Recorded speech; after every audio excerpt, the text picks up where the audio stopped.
หน่อยนะฮะเจริญพรทุกคนนะฮะไหว้สาตลอดเลยเอามาดูซิว่าวันนี้จะถึงแสนไหมฮะพระอาจารย์สมปองไม่อยู่แชร์ไปฮะแชร์ไปเย้ยพศสมปองหน่อยนะฮะว่าถึงไม่มีพศสมปองพศไพวันก็ไลฟ์คนเดียวได้นะฮะไลฟ์คนเดียวได้นี่ไม่มีเสียงนะพยายามจะหัวเราะนะฮะ อย่าหาแกงเขาสิเพจเมื่อกี้มีคนคอมเมนต์ว่าเพจคนไม่ถึง100สภาพ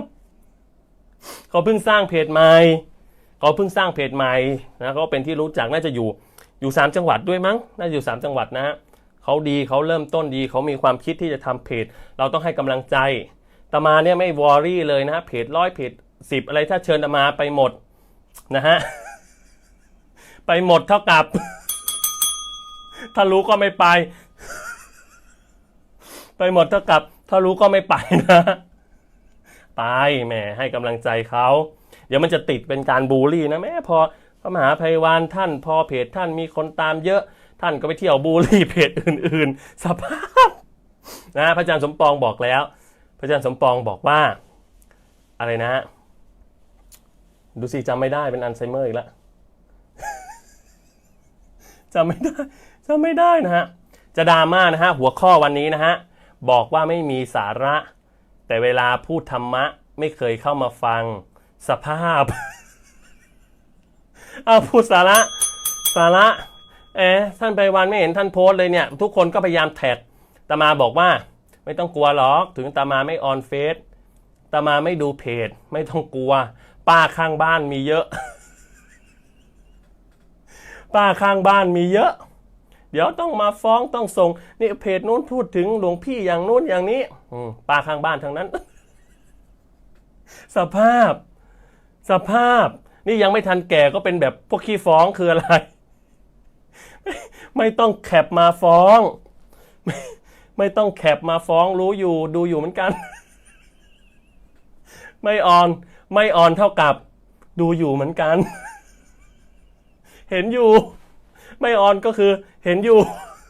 จะได้ไม่ต้องส่งเวลามีดราม่ากระแสเริ่มมีแล้วนะหลวงพี่เริ่มมีคนพูดถึงหลวงพี่นะสำนักนั้นสำนักนี้พระผู้ใหญ่ท่านฝากมาหลวงพี่จะว่ายังไงคืออันนี้พูดเป็นจริงแบบซีเรียสคือขอบพระคุณขอบพระคุณจริงๆขอบพระคุณครูบาอาจารย์ขอบพระคุณที่ขอบพระคุณเนี่ยหลักๆมีอยู่2ท่านนะที่ออกมาcall out ไม่รู้ว่าจะเรียก call out ดีป่ะที่ออกมาพูดบางรูปก็ติติงบ้างให้ระวังบ้างอย่างอาจารย์เจ้าคุณพระเมธีธรรมาจารย์อันนี้ก็เจ้าคุณอาจารย์ประสานก็นับถือท่านเจ้าคุณอาจารย์พยอมพระราชธรรมนิเทศอาจารย์พยอมเนี่ยเป็นพระรูปเดียวเป็นเจ้าคุณรูปเดียวในประเทศไทยที่คนจำชื่อสมณศักดิ์ไม่ได้ รูปเดียวใครจำชื่อสมณศักดิ์หลวงพ่อพยอมได้บ้างเห็นท่านแบบนั้นโอ้โหนั่งรถอะไรนะมอเตอร์ไซค์ขับลุยสวนไปนู่นไปนี่นั่นเจ้าคุณนะฮะเป็นเจ้าคุณยังไงให้ไม่เหมือนเป็นเจ้าคุณสภาพเป็นเจ้าคุณยังไงไม่ต้องสร้างภาพ กดกระดิ่งได้นะวันนี้อยู่ในห้องจะกดให้แหลกลานไปเลยนะเป็นเจ้าคุณยังไงไม่ต้องสร้างภาพก็ไปดูอาจารย์พยอมนะฮะเป็นเจ้าคุณเป็นพระราชาคณะในดวงใจที่ปฏิบัติดีไม่ใช่แค่พูดดีนะฮะไม่ใช่แค่พูดดีอย่างเดียวปฏิบัติดีด้วย แล้วให้คอมเมนต์ดีมากให้คอมเมนต์ดีพูดดีให้กำลังใจคือเราฟังแล้วรู้สึกว่าเฮ้ยเนี่ยสิพระผู้ใหญ่คือพระผู้ใหญ่ท่านต้องรู้อ่ะเวลาท่านจะวิจารณ์พระแบบรุ่นน้องพระแบบรุ่นน้องต้องวิจารณ์ยังไงเฮ้ยหรือไม่ลืมกูก็เคยเป็นเหมือนมันกูก็เคยเป็นอย่างมันนี่คือเจ้าคุณอาจารย์พยอมท่านไม่ลืมแล้วท่านให้สัมภาษณ์กับสื่ออย่างตรงไปตรงมาท่านจะพูดก็ได้สมมติถึงแบบเจ้าคุณอาจารย์พยอมท่านจะพูดก็ได้ว่าเอ้ยไม่สำรวมไพวันสมปองเฮ้ยเป็นพระต้องสำรวมต้องปฏิบัติปลอมสภาพปลอมมากคนดูออกสภาพปลอมขนาดนี้คนเขาดูออกกดกระดิ่งอย่าปลอมอาจารย์เจ้าคุณพยอมท่านไม่ปลอม ท่านก็รู้ว่าตัวท่านเคยเป็นยังไงท่านก็บอกชอบมากอันหนึ่งวันนี้ที่คุยกับพระอาจารย์สมปองท่านอาจารย์สมปองท่านยกคำพูดหลวงพ่อพุทธทาสหลวงพ่อพุทธทาสบอกว่าเวลาทำอะไรให้ชั่งใจเอาว่าโทษหรือคุณมากกว่ากันทำอะไรชั่งใจเอาคุณหรือโทษมากกว่ากันไม่ใช่คำแบบนี้แต่ประมาณนี้คือให้ชั่งเอาว่าประโยชน์หรือโทษมากกว่ากันนี่คนเราทำอะไรแต่มาภาพรู้วันนี้ก็คุยกันกับพระอาจารย์สมปองว่าพระอาจารย์เรารู้เราไม่ใช่ไม่รู้แต่เราถือคำแบบท่านอาจารย์พุทธทาสว่าประโยชน์มากกว่าก็ทำเถอะสภาพนี้ไลฟ์คนเดียวไม่ได้ขิงคนดู100,000 กว่าพศสมปอง ไม่ต้องเดินมาตอนนี้ไม่ต้องเข้าไลฟ์ตอนนี้ไม่วันนี้ขอพูดคนเดียวนะฮะฝากไปถึงพศสมปองว่าคุณไม่อยู่ก็ยัง100,000อยู่เหมือนเดิมนะถึงคุณไม่อยู่ก็ยัง100,000อยู่เหมือนเดิมสภาพแต่ว่าหายไป100,000คนหายไป100,000เอาไม่เป็นไรนะฮะเหลือ100,000เหลือ100,000ก็ดีละเหลือ10,000ก็ดีใจวันนี้เพราะอยากพูดอะไรที่มันเป็นดราม่าที่มันเป็นกระแสที่คนพูดถึงว่าเวลามีคนติติงรับฟังไหมรับฟังทั้งหมดเลยไม่ใช่ไม่รับฟังไม่เถียงด้วยไม่เถียงว่าได้ทำศาสนาเสื่อมนู่นนี่นั่นแต่ขอเถอะวันนี้ชื่นชมคนหนึ่งนะฮะอันนี้ชื่นชมจากใจนะฮะคือชื่นชมท่านอาจารย์สิบบวรอาจารย์สิบบวรนี่เป็นเจ้าหน้าที่สำนักพุทธอย่าไปด่าท่านนะฮะอย่าไปด่าท่านติงไม่ต้องไปด่าท่านนะฮะติงไม่ต้องไปด่าท่านนะฮะมีคนบอกว่าไลฟ์แบบไม่ต้องแคร์คนดูไลฟ์พุ่งแบบไปเลยหลวงพี่สภาพเอาอะไรมาแคร์ดังแล้วเมื่อกี้ไลฟ์เมื่อกี้บอกว่าออกไปเถอะไม่ต้องไปสนใจคอมเมนต์ดังแล้วสภาพพูดเล่นเดี๋ยวกดออกกันจริงพูดเล่นถ้าไม่มีพวกโยมตามาก็ไม่มี energy แบบนี้นะอันนี้พูดตรงๆถ้าไม่มีพวกโยมไม่มีกำลังใจจากพวกโยมมาฟังซึ่งฟังอะไรยังไม่รู้ เดี๋ยวค่อยว่ากันแต่ยังอุตส่าห์มาฟังถ้าไม่ขอบคุณพวกโยมจะขอบคุณใครตามาอยู่ได้เพราะพวกโยมพระมหาไพวันเกิดมาเป็นพระมหาไพวันแบบนี้แล้วเป็นพระมหาไพวันในคาแรคเตอร์ใหม่เป็นพระมหาไพวันในแบบที่คนรู้จักในรูปแบบใหม่ซึ่งอาจจะเป็นอยู่แล้วจริงๆแต่มันไม่เคยมีใครสนใจเราในความเป็นตัวตนของเราแบบนี้ฉะนั้นถามว่าแคร์ไหมไม่แคร์โนสนโนแคร์โนสนโนแคร์นะฮะไม่แคร์แต่คาแคร์ได้อยู่นะคาแคร์ได้ถ้ามีปัญหาไปหาคาแคร์ไม่โฆษณาไม่ทายอินโอ้มีเรื่องจะพูดเยอะเดี๋ยววันนี้จะพูดจะขอบคุณจะพูดเรื่องมีคนส่งมาว่าเนี่ยหลวงพี่มีคนเอาหลวงพี่ไปขายของนะเอารูปหลวงพี่ไปตัดแล้วขายของเดี๋ยวอันไหนได้ไม่ได้ยังไงจะบอกหลวงพี่ไม่เก็บโฆษณาไม่เก็บเอาไปเลยคุณจะเอารูปตมาไปแกงแล้วคุณจะขายขนมคุณจะขายอะไรแต่ขอหน่อยว่าดูสภาพด้วยคือจะเอาตมาไปโฆษณาสินค้าไม่ว่าเลยเอาไปโฆษณาเลยคุณจะไปโฆษณาอะไรแต่ขอหน่อยให้มันเหมาะสมไม่ใช่รูปอาตมาไปแล้วโฆษณายาสระผมอย่างเงี้ยไม่ได้แอดมินมอนิเตอร์อยู่นะฮะแอดมินอยู่ข้างนอกมอนิเตอร์อยู่นะฮะถ้ามีคนมาฟ้องคือตอนนี้มอนิเตอร์อินบ็อกซ์ตลอดนะฮะมีแอดมินต่อไปนี้โยมโทรมาจะไม่ได้ตมาจะไม่ได้รับเลขารับฮะสภาพไม่ตอนนี้มีเลขารับไม่ไหวสภาพแต่เลขาจะเปลี่ยนอยู่นะมีเลขาใหม่แต่ว่ากำลังจะเปลี่ยนเลขาอยู่เพราะอะไรฮะวันนี้ทั้งวันเลยไปนู่นไปนี่ถ่ายรายการของนิกกี้นะถ่ายรายการเสร็จกลับมามีโยมมาคุยช่องอะไรนะอมรินทร์มีอมรินทร์มีไทยรัฐมีสัมภาษณ์เสร็จขอเวลาสักแป๊บหนึ่งคิดว่าเดี๋ยวเรามาจำวัดสักแป๊บหนึ่งนะฮะจำวัดเอาแรงเพราะว่ายังไม่ได้จำวัดเลยทั้งวันก็จะนอนก็ปิดไฟอยู่ในห้องจะนอนสภาพจะนอนปิดไฟหมดอะไรเรียบร้อยแล้วเตรียมหมอนจีวรปูพร้อมเลยพร้อมนอนแล้วก็เสียงไม่มีรู้สึกเสียงไม่มีเสียงแหบมาโอ้ยอยากจะพักเสียงแหบไม่ไหวแล้ววันนี้รับโยมทั้งวันเลยเสียงแหบอยากจะนอนสักงีบหนึ่งปรากฏว่านอนไงไอหลังแอนยังไม่ถึงหมอนมันมาเคาะประตูอีกแล้ว ไอ้เลขาคนใหม่ที่ตั้งมันมาเคาะประตู พระอาจารย์ไอ้เราก็เสียงก็ไม่มีนะว่าไงเข้ามาก่อนว่าไงบอกว่าพระอาจารย์โยมโทรมาบอกว่าอยากจะคุยกับพระอาจารย์ไอ้เราเสียงไม่มีจะบอกว่าขอนอนก่อนขอพักก่อนเสียงไม่มีบอกโยมว่าเสียงไม่มี มันก็ซื่อมากไอ้เลขามันก็ซื่อมากมันก็บอกว่าพระอาจารย์ให้เรียนว่าตอนนี้พระอาจารย์ไม่สบายอยู่โอ้ยคือถ้ามึงจะซื่อขนาดนี้สภาพนี้คือให้บอกว่านอนอยู่ก็บอกโยมเขาไปก่อนสิว่าเดี๋ยวค่อยโทรมาพระอาจารย์ท่านจำวัดอยู่พระอาจารย์ท่านนอนอยู่มันก็ซื่อเหลือเกินฮัลโหลครับพระอาจารย์บอกว่าพระอาจารย์ไม่สบายอยู่นะรับงานยังไงให้ไม่มีคนโทรมาอีกสภาพรับงานยังไงให้ไม่มีคนโทรมาอีกอยากได้มาเอามันไปเลยใครอยากได้เลขาแบบนี้มาเอาไปเลยยกให้วันนี้ให้ไปเลยละยกโทรศัพท์ให้เลยเอาไปเลยเอ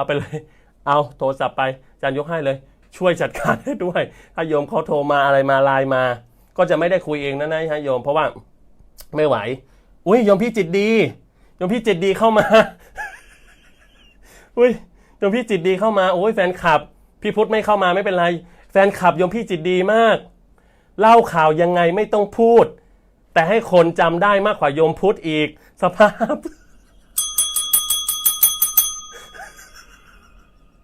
เป็นนักข่าวยังไงที่ไม่ต้องพูดแต่คนจำได้ทั้งประเทศ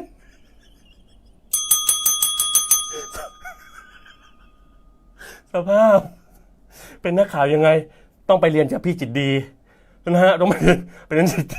นจากชมพี่จิตดีไม่ต้องภาพไม่ทำงานยังไงให้สบายที่สุดทำงานยังไงให้สบายที่สุดเล่าข่าวยังไงโดยที่ไม่ต้องเล่าฮะคุณจิตดีฮะคุณจิตดีว่าไงฮะก็ข่าวนี้นะฮะไปดูภาพต่อไปเลยนะฝากถามคุณพุทธก่อนฝากถามคุณพุทธอภิวันว่าฝากถามเดี๋ยวมันจะมีคนบอกอีกว่ากดกระดิ่งไม่สำรวมเดี๋ยวมันต้องมีแน่ว่ากดกระดิ่งไม่สำรวมคอยดูนะฮะเดี๋ยวมันต้องมีคนคอมเมนต์ว่ากดกระดิ่งไม่สำรวมเป็นพระอะไรกดกระดิ่งนะฮะมึงไม่ให้กดกระดิ่งจะให้กดออดแล้วสภาพไม่ให้กดกระดิ่งแซวโยมพี่จิตดีรักมากจริงๆรัก2คนรักทั้งโยมพี่จิตดีแล้วก็โยมพี่พุทธแต่ว่ารักโยมพี่จิตดีมากกว่าเพราะว่าสงสารมากเล่าข่าวยังไงโดยไม่ต้องพูดสภาพคือถ้าจะเล่าเองเล่าคนเดียวดีกว่าอุ้ยมีคนบอกว่ากดกระดิ่งไม่สำรวมกระทืบมีคนคอมเมนต์ว่ากดกระดิ่งไม่สำรวมกระทืบไม่ได้ไม่สนับสนุนความรุนแรง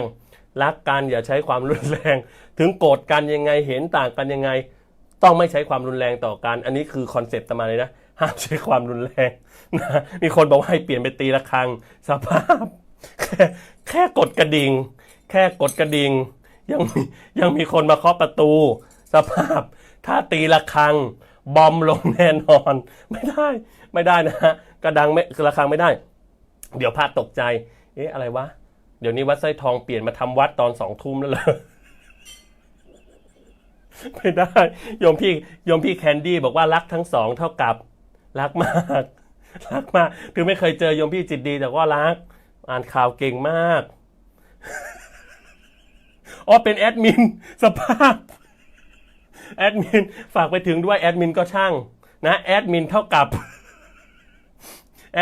อะไรฮะโยมพี่จิตดีแอดมินเท่ากับนะฮะ แอดมินเท่ากับโยมพี่เองอันนี้ไม่เอานะฮะ ไม่เอาสาระนะฮะครูสุดานะฮะเส้นท่านตื่นมากโยมคนนี้นะฮะโยมคนนี้วันนี้มาคอมเมนต์ใครไม่รู้ที่บอกว่าเส้นตื่นมากอ่านชื่อไม่ได้โยมภาษาอังกฤษรู้สึกจะมาคอมเมนต์ว่าอะไรนะรู้ดีมากหาว่าเราไม่ทำวัดสภาพรู้ดีกว่าแม่ชีที่วัดอีก คือแม่ชีในวัดยังไม่สนใจเรื่องอาตมาขนาดนี้แต่โยมอยู่นอกวัดรู้ดีมาก คืออะไรถ้าจะรู้ดีขนาดนี้มาบวชชีอยู่วัดเดียวกันขอร้องนะฮะโยมอะไรไม่รู้นะฮะที่ โยมพี่ตะนารากรโยมพี่ตะแกงตมาออกรายการครั้งที่แล้วว่าคมชัดลึกนี่แกงบ่อยมากอย่าโปะนะฮะ โยมพี่ตานารากรสภาพฝากถึงคมชัดลึกนะฮะเนชั่นรักเนชั่นนี่ก็รักมากตอนนี้ต้องรักทุกสื่อนะขอร้องเถอะแกงพระแกงได้แต่ว่าคือถ้าสื่อดีเนี่ยประเทศชาติสามัคคีเลยนะฮะ อันนี้ขอพูดเหมือนจะไม่มีสาระแต่ถ้าสื่อทุกสื่อในประเทศไทยดีประเทศชาติสามัคคีเลยฮะทุกวันนี้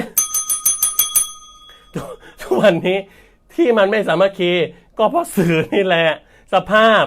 สัมภาษณ์ยังไง30นาทีไปออก30วิสภาพสัมภาษณ์เพื่ออะไรมานั่งสัมภาษณ์แบกกล้องแบกอะไรมาเพื่ออะไรเพื่อจะออก30วิบางทีบอกให้วิดีโอคอลก็ได้ไม่ต้องมาเปลืองทรัพยากรคืออะไรวันนี้คุยกับอาจารย์สมปองเนี่ยเอาอีกแล้วไพวันเนี่ยมาสัมภาษณ์เราแต่ที่เราอยากพูดไม่ออกเลยเลิกขอร้องสภาพเวลาสัมภาษณ์ออกให้มันตรงจุดหน่อยนะฮะสัมภาษณ์ยังไงให้ไม่ตรงกับที่สัมภาษณ์สภาพอ่านข่าวยังไงให้เป็นคนละเรื่องกับที่สัมภาษณ์ถามก่อนคือถ้ามีธงไม่ต้องสัมภาษณ์เลยสภาพถ้ามีธงอ่านเองเลยไม่ว่าแต่อย่ามาสัมภาษณ์ให้มันรู้สึกเจ็บใจคืออยากอ่านเองมีธงแล้วอยากอ่านเองอ่านเลยจะอ่านอะไรอ่านเลยจะพระมหาไพวันอย่างโน้นอย่างนี้อ่านเลยอย่ามาสัมภาษณ์อย่าให้รู้สึกเอาภาพมันไปประกอบหน่อยไอ้นี่นะฮะความรู้สึกเหมือนเอาภาพเราไปประกอบหน่อยว่าเฮ้ยได้มาสัมภาษณ์แล้ว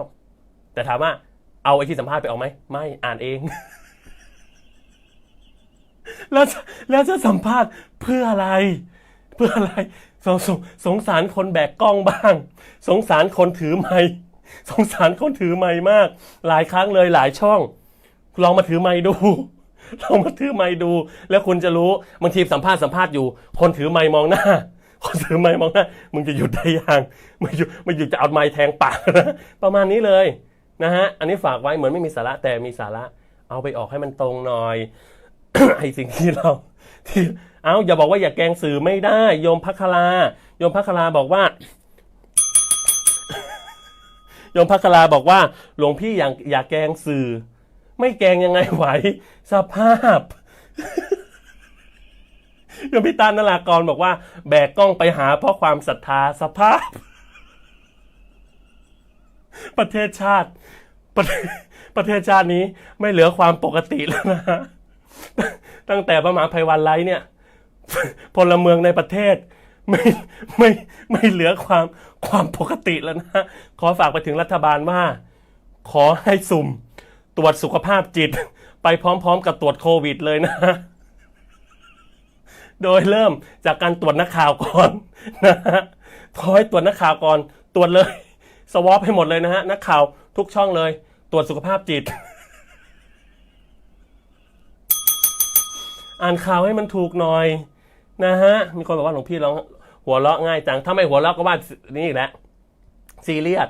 วันนี้จะพูดเห็นไหมเห็นหมดดราม่าที่เขาว่าเขาอะไรเห็นหมดแต่เลือกแล้วถืออย่างหลวงพ่อพุทธทาสว่าให้ชั่งเอาว่าคุณกับโทษประโยชน์กับไม่มีประโยชน์อันไหนมากกว่ากันเราเห็นคุณมากกว่าเห็นโทษเราจึงยังไลฟ์อยู่ไม่ดื้อไม่ดื้อเท่ากับ ก็ยังไลฟ์อยู่ อุ้ยมีคนบอกว่านิมนต์จำวัดเถอะค่ะหลวงพี่สภาพเดี๋ยวยังไม่ทันไลฟ์เลยจะให้จำวัดนะฮะเดี๋ยวพูดก่อนครูสุดาบอกว่าไม่อยากจะพูดเท่ากับโอ้energy ใช้ energy เยอะมากวันนี้นะคุยกับสื่อนู้นคุยกับสื่อนี้วันนี้เตรียมท้องมากเลยเดี๋ยวไปดูนะไอรายการอะไรของมันนะไอรายการรถอะไรนะของนิกกี้อะรายการอะไรนะใครเคยดูมั่งนิกกี้อะมันทำรายการอะไรนะรายการอะไรนะใครเคยดูบ้างที่มันนั่งในรถอะนั่งในรถรายการอะไรคอมเมนต์หน่อยฮะคอมเมนต์หน่อย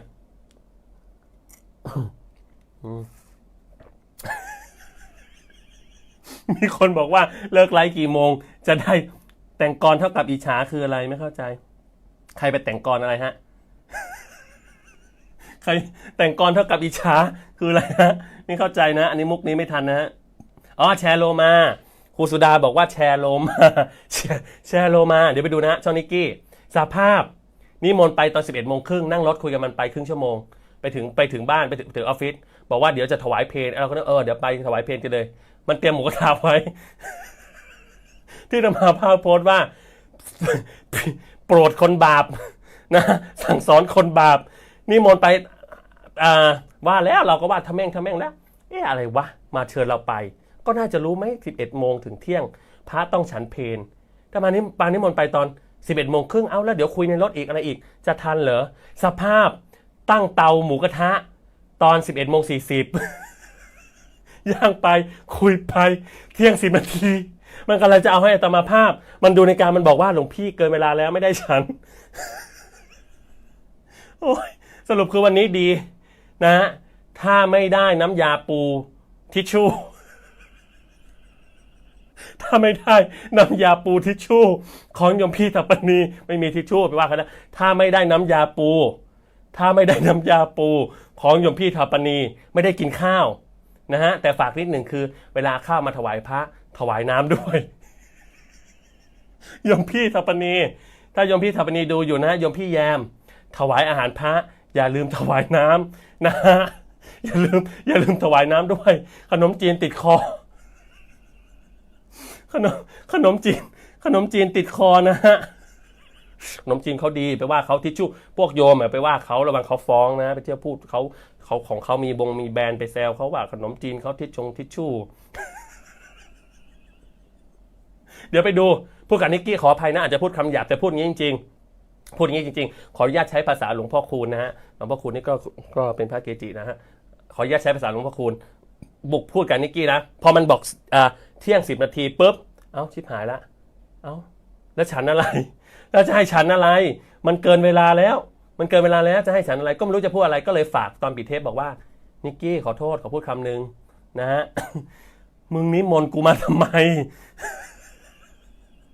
มึงนิมนต์กูมาทำไมกูไม่ได้ฉันเพลมึงนิมนต์กูมาทำไมนะฮะก็เลยต้องเขียนไอ้แคปชั่นนี้หน่อยว่าสั่งสอนคนบาปนะฮะเป็นคนพูดอะไรเป็นคนพูดมันมีเยอะคนพูดแบบเนี้ย11 โมงโทรมาสภาพอยู่ทั้งวันไม่โทรอยู่ทั้งวันไม่เคยโทรคนพูดสภาพ11 โมงถึงเที่ยงคือเวลาทำภัตกิจพระท่านฉันเพลโทรมาทำไม11 โมงพระท่านฉันเพลอยู่แล้วเราก็ต้องรับต้องคุยก็ปรากฏว่าคุยเพลินเลยเที่ยงไม่ต้องกินนะฮะไม่ได้กินข้าวนะฮะ โอ้ยขำมากดีนะว่าที่วันนี้ได้ไอ้อะไรนะของโยมพี่ถัปปณีนะฮะโอ้ยช่วยกันไปดูเข้าไปดูแล้วก็ช่วยไปถล่มด้วย ช่วยไปถล่มด้วยนะฮะแชร์โลมานะฮะแชร์โลมามีคนบอกว่าหลวงพี่พูดดังๆหน่อยค่ะใดผมอยู่ โยมน้องปิดใดเป่าผมปิดใดเป่าผมแล้วเร่งลำโพงไม่ใช่ให้พระพูดแข่งกับใดเป่าผมสภาพเป่าได้เอาใดเป่าข้างนึงเอาใดเป่าผมข้างนึงอีกข้างนึงเอาโทรศัพท์แนบเลยมันจะไม่ได้ยินให้มันรู้ไปนะฮะจะพูดเรื่องอะไรวันนี้ ก็พูดวนอยู่เหมือนเดิมฮะก็คือใดๆคือเห็นหมดดราม่าก็น้อมรับนะฮะน้อมรับฟีดแบ็กอะไรไม่ว่าเลย ชมด้วยชมท่านศิบวรนะเรียกอาจารย์ศิบวรนะฮะฝากถึงคลิปนี้ด้วยใครช่วยฟังคลิปนี้แล้วส่งไปให้ท่านศิบวรท่านศิบวรอยู่สำนักงานพุทธไม่ต้องไปลงทัวร์สำนักงานพุทธท่านดีมากดีมากเท่ากับดีมากนะฮะ ให้พระพูดแข่งกับใดสภาพนะฮะบ้า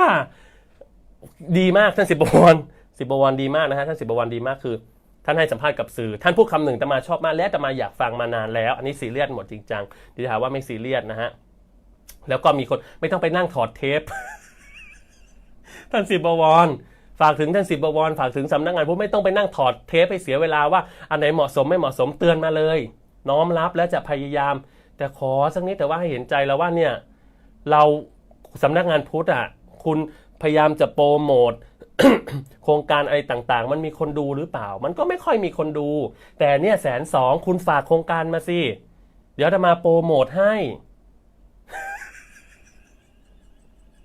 มีคนบอกว่าดีมากเท่ากับทัวร์ลง มีคนบอกว่าดีมากเท่ากับทัวร์ลงขออภัยอย่าไปทัวร์ลงสำนักงานพุทธครั้งนี้ขอครั้งหนึ่งและฝากพระเจ้าบอกว่าคนเราต้องเป็นกัลยาณมิตรกันอาตมาก็อยากเห็นภาพแบบนี้เกิดขึ้นบ้างว่าอาตมาไม่อยากมีภาพขัดแย้งละกับสำนักงานพุทธไม่อยากมีภาพขัดแย้งกับสำนักงานพุทธคุณก็เป็นสำนักงานที่ทำ มีหน้าที่สอดส่องดูแลพระเนรศาสนาเอามาโครงการอะไรของสำนักงานพุทธอยากให้คนทั่วไปรู้กิจกรรมโครงการส่งเสริมศาสนาใช้ให้เป็นประโยชน์สิสภาพ ใช้ให้เป็นประโยชน์แต่มาเป็นคุณให้กับศาสนาได้ในส่วนไหนคุณก็เอามาสิเดี๋ยวประชาสัมพันธ์ให้เลยก่อนไลฟ์ ทุกวันนะฮะ ทุกวันเอามาเลยวันนี้มีโครงการนี้ของวัดนี้อยากเชิญชวนชาวพุทธ100,000 กว่าสภาพ คุณโปรโมทเป็นปีมันไม่มีคนดู มันไม่มีคนดูทำไปทำไมก็ฝากถึงท่านศิบวรฝากถึงท่านนรงค์อันนี้พูดด้วยความเป็นมิตรนะรักกันเถอะมาหาอาตมาก็ได้ถ้าจะส่งหนังสือมาอีก มาหาส่งกลับตัวเลย หรือถ้าไม่ส่งให้อาตมาไปก็ได้ให้อาตมาไปที่สำนักงานพุทธเลยแล้วนั่งคุยกันไม่ให้อยากอาตมาเป็นยังไงไม่ให้พูดเรื่องไหนน้อมรับจะไม่พูดให้ถ้าไม่พูดได้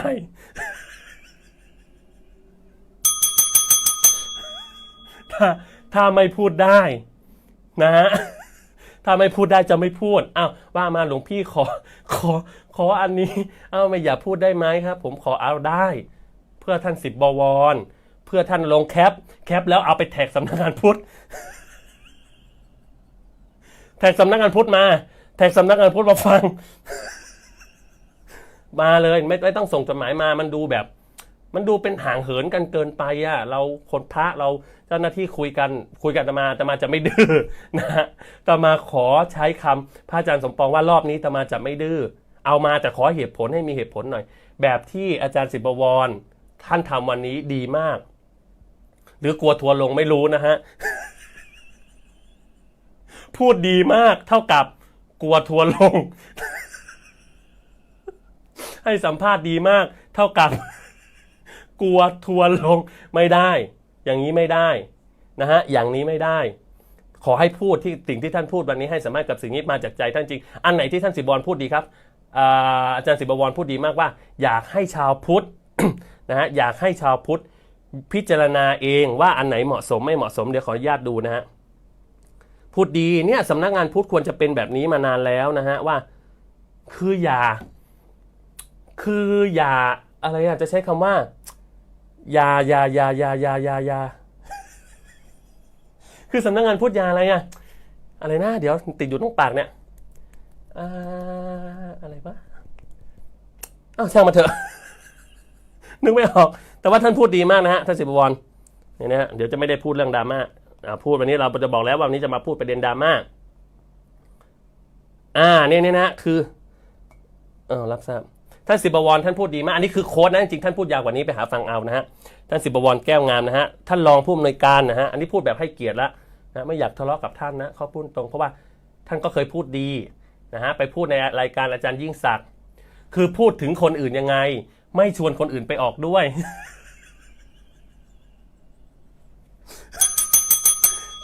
ทำสื่อยังไงพูดถึงเขาตลอดรายการแต่ไม่เชิญเขาไปออกด้วย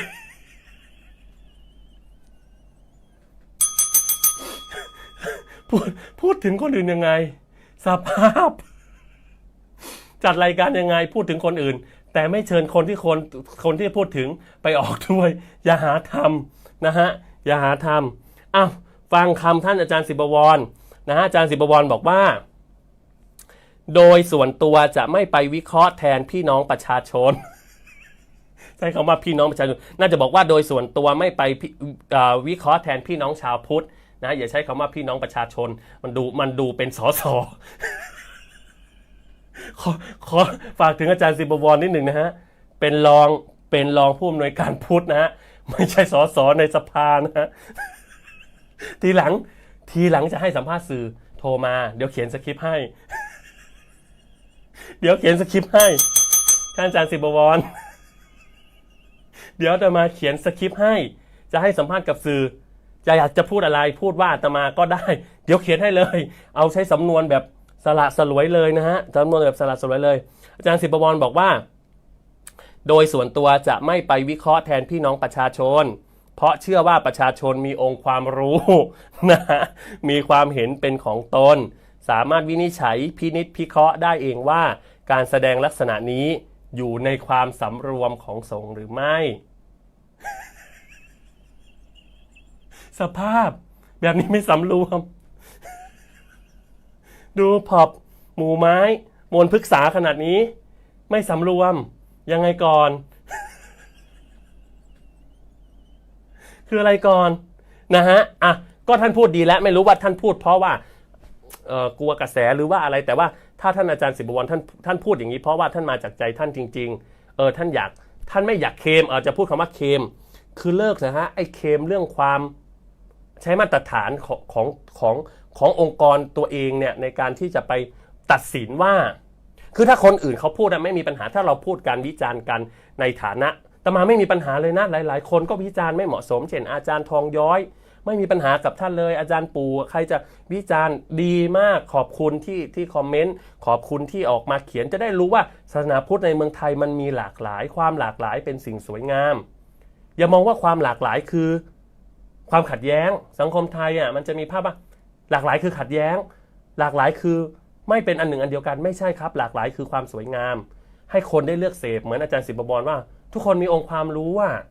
ให้พื้นที่กับสังคมเถอะว่าสังคมเขาต้องการอะไรแบบไหนอย่าไปเคลมความเป็นพุทธศาสนาหรืออย่าเอาวิธีคิดว่าอันนี้คือพุทธศาสนาของตัวเอง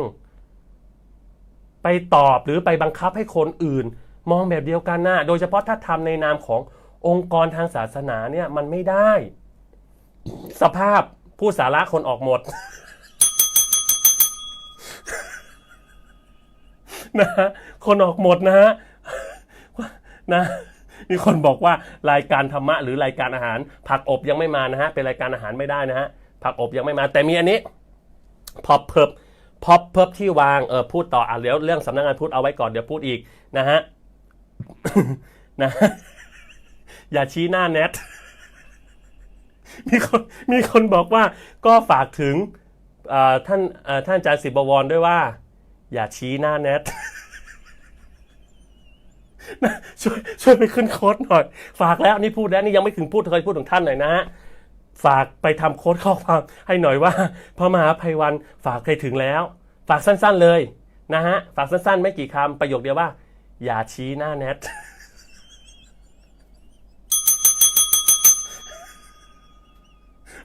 ฝากเลยเอาคำเดียวที่จะฝากถึงท่านอันอื่นไม่ฝากอันนี้อันเดียวนะฮะฝากอันนี้อันเดียวฝากไปถึงท่านเลยเดี๋ยวให้ท่านไปหาเองว่าอะไรคืออย่าชี้หน้าแนทนะฮะให้ท่านไปมีคนบอกขอวาดน้องเดี๋ยวกำลังจะพูดmove on ออกจากเรื่องสำนักพุทธก่อนนี่อะไรต่างๆที่วางอยู่เนี่ยอันนี้ก็มีคนส่งมาให้ตั้งแต่คนดูไลฟ์แต่มายังไม่เยอะเลยส่งมาให้ฟรีๆเลยตอนนั้นช่วงโควิดอันนี้จะพูดถึงข้อดีมากข้อดีบ้างนะฮะจะพูดถึงข้อดีของการไลฟ์ของการที่เรามาคุยแล้วคนดูเราเยอะขนาดนี้จะมาพูดหนึ่งคืออย่างเช่นหนังสืออย่างเงี้ยหนังสือไลฟ์แรกๆกับพระอาจารย์สมปองไลฟ์นั้นภาพไม่ชัดเลย แต่มันมีคนพยายามซูมเข้าไปในตัวหนังสือนะฮะซูมเข้าไปในตู้หนังสือเพื่อดูพระมหาไพวันอ่านหนังสืออะไรบ้างซึ่งอาตมาก็ได้ฝากผ่านรายการหนึ่งแล้วว่าเวลาดูคนนะฮะอย่าดูแค่ภาพเพราะคนสร้างภาพมันมีเยอะ เวลาตัดสินคนอย่าตัดสินที่ภาพเห็นมันนั่งไลฟ์แล้วหนังสือมันเยอะก็อย่าไปคิดว่ามันเป็นนักอ่านหนังสือนะฮะตัดสินคนอย่าตัดสินที่ภาพที่เห็นเพราะคนสร้างภาพมันเยอะ นะฮะโค้ดข้อความธรรมะวันนี้ตัดสินคนอย่าตัดสินแค่ที่ภาพเพราะคนสร้างภาพมันเยอะ มีคนบอกว่าหนังสือเท่ากับพ็อปอ่านอยู่โหตั้งหลายบาทแล้วอ่านยังไงก็เนี้ยเวลาไปบรรยายธรรมมาถวายโยมถวาย1,000 2,000สิ่งที่อาตมาภาพหวงที่สุดในชีวิตอย่าบอกว่าเป็นพระยึดติดแต่จริงๆคือจะพูดคนขอยังไม่ให้เลยคือหนังสือไม่เคยมีสมบัติอะไรที่เป็นสมบัติที่เก็บจากการเป็นนักบวชมากเท่ากับหนังสือคือถ้าตายไปก็ไม่ต้องเอาดอกไม้จัดหน้าโลงศพเอาหนังสือวางเรียงได้เลยสวยงามเอาหนังสือวางเรียงหน้าศพเดี๋ยวจะบอกไว้จะสั่งเลขาไว้ว่าถ้าพระอาจารย์ตายเอาหนังสือจัดหน้าโลงศพเลยสวยงามเป็นพ็อปสวยงามมากนะฮะอาจจะฝากถึงอะไรฝากถึงเช่นมีคนขายหนังสือหรือมีโยมมาฟ้องโยมบอกว่าพระอาจารย์เนี่ยร้านนั้นน่ะเขาเอารูปพระอาจารย์ไปใส่นะรูปพระอาจารย์สมปองด้วยเขาขายอะไรขายถั่วขายอะไรอย่างเงี้ยขายขนมพระอาจารย์ไปเก็บค่าแผงเลยไม่อันนี้พูดแบบซีเรียสไม่เลยไม่ดีเหรอเรามาไลฟ์แล้วทำให้คนขายของได้ในสภาพเศรษฐกิจแบบนี้เขาเอาหน้าเราไป เขาเอาหนังหน้าแบบนี้วันนี้พระอาจารย์สมปองพูดเจ็บมากเลยพระอาจารย์สมปองพูดเจ็บมากเลยนะพศสมปองวันนี้แกไม่อยู่เราจะแกล้งแกให้เต็มที่อย่าเข้าไปเพจนั้นสภาพไม่ต้องเข้าไปกดรีพอร์ต ช่วยกันกดรีพอร์ตเพจอะไรนะแฟนเพจพระมหาสมปอง ไปช่วยกดไปช่วยกันกดไปช่วยกันกดไปช่วยกันกดรีพอร์ตนะวันนี้ท่านแซวนะแต่ว่าอะไรนะไพวันเนี่ยเขาทนมากขนาดเขาลื่นล้มหน้าเขายังไม่เป็นอะไรเลย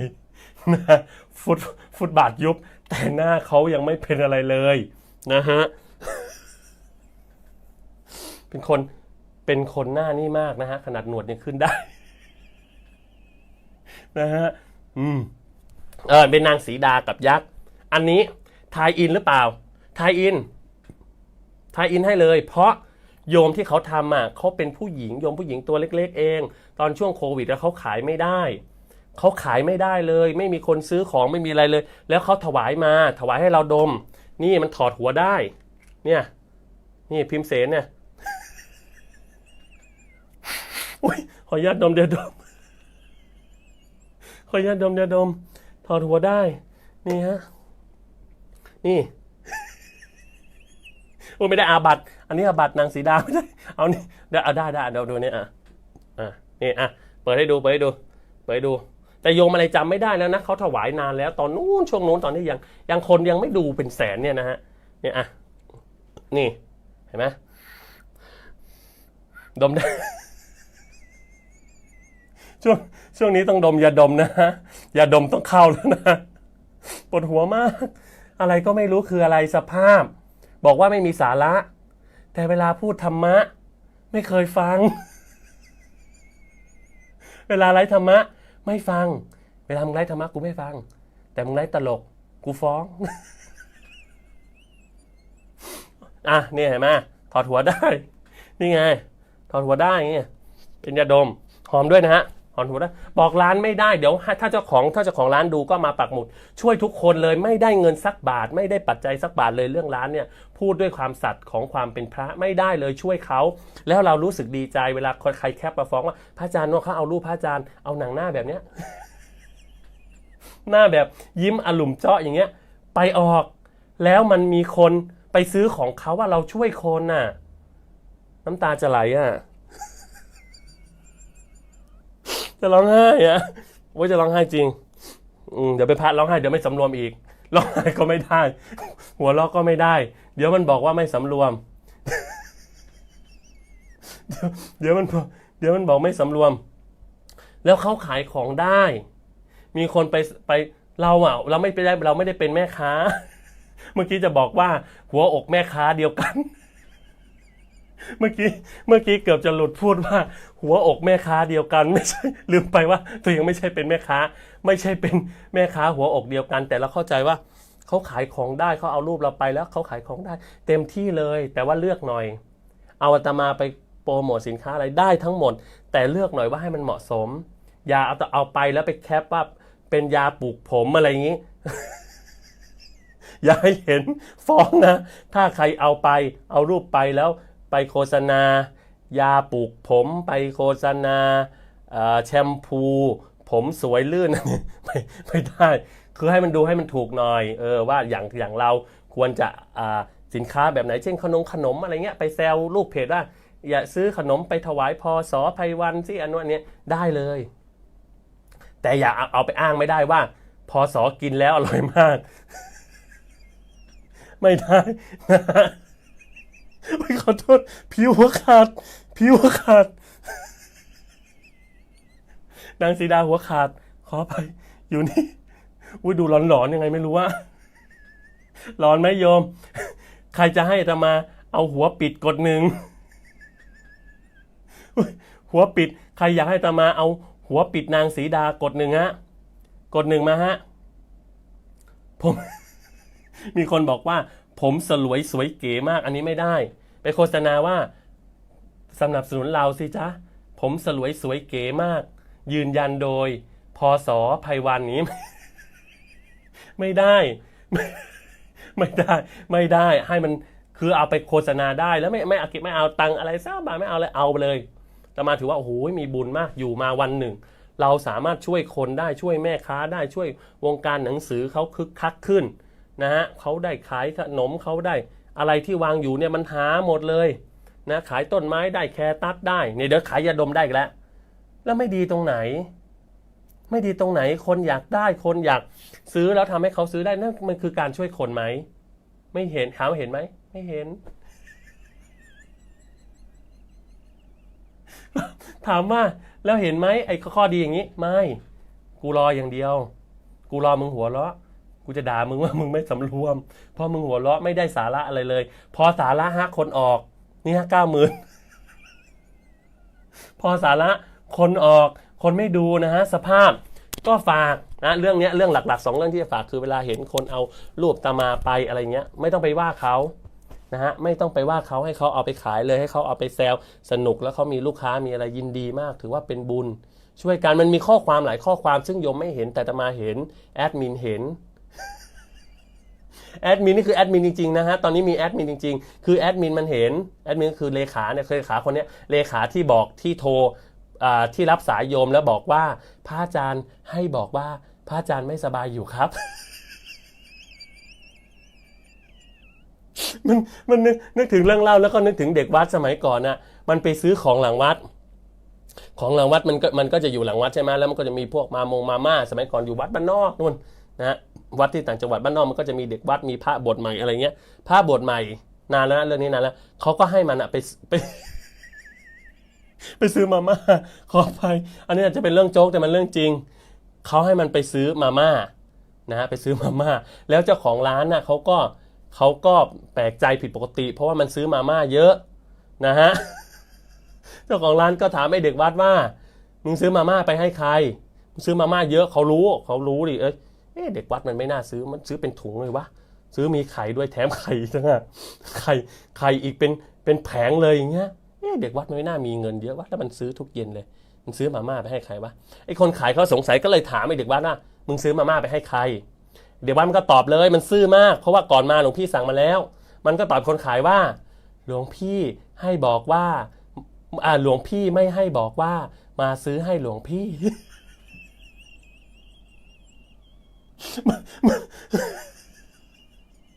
มันซื่อมากมันอยู่วัดไงศีลข้อ4มันไม่มุสาแต่มันไม่รู้ว่ามันจะพูดยังไง แต่มันไม่รู้ว่ามันจะพูดยังไงมันก็เลยพูดตามที่หลวงพี่สั่งว่าหลวงพี่ให้มาบอกว่าหลวงพี่ไม่ให้บอกว่ามาซื้อให้หลวงพี่โอ้ยตลกมากนะฮะมีคนบอกว่าฟังทุกวันชีวิตดีขึ้นครับรอบนี้ดีค่ะเล่าก่อนขำอ้าวโยมสุดาปกติก็เล่าก่อนขำอยู่แล้วนะฮะให้ให้เท่ากับอะไรฮะให้เท่ากับอะไรฮะเมื่อกี้กำลังเทศเรื่องอะไรฮะขออีกครั้งหนึ่งนะฮะหลวงพี่ไม่ให้บอกว่ามาซื้อให้หลวงพี่ครับถามก่อนว่าไอเด็กวัดนี้จะยังได้นอนวัดไหมปรากฏว่าสู่ขิดกลับไปถึงวัดสู่ขิดนะฮะรุ่งเช้ามาเจ้าวาดเรียกประชุมสงฆ์รุ่งเช้ามาหลวงพ่อเรียกประชุมสงฆ์ทำวัดเสร็จท่านที่เพิ่งบวชใหม่นะวันนี้ทำวัดเสร็จแล้วก็มาปรงอาบัติกับผมมาปรงอาบัตินะเนี่ยโยมที่ขายของหน้าวัดเนี่ยบอกว่าพวกท่านใช้เด็กวัดไปซื้อมาม่าทุกวันเลย